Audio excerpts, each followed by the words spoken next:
So this is our Chinese cabbage, or in our town we call this one Chinese Pechay in oyster sauce. I bought the Chinese cabbage for around 10 pesos in our local market.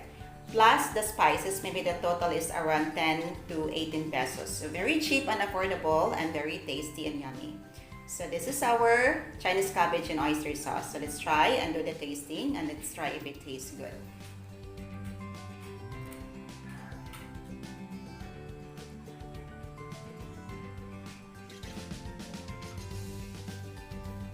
Let's try.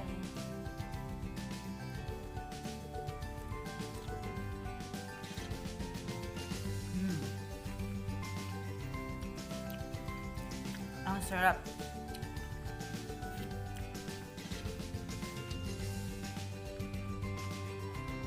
Best ang combination niya ng oyster sauce, soy sauce, at saka ang garlic. Perfect. At napakamura lang talaga niya. So isang vegetables lang siya, napaka-healthy. So pwede natin siyang gawin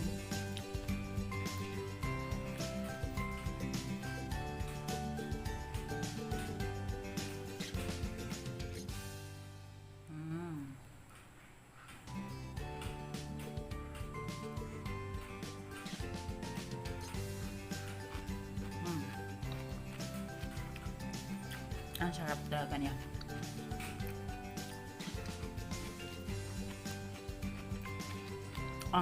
At ang vegetables,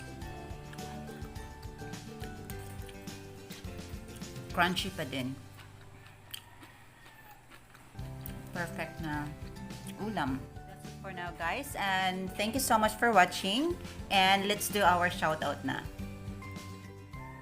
It's time for our shout out. Shout out to Bisaya Taday, Rose K Channel, Nini Yuki Vlog, and Undang for all season. Thank you so much, sisters, for supporting. And a big shout out to Doc Nani Vlog and Christine Campos. Thank you so much.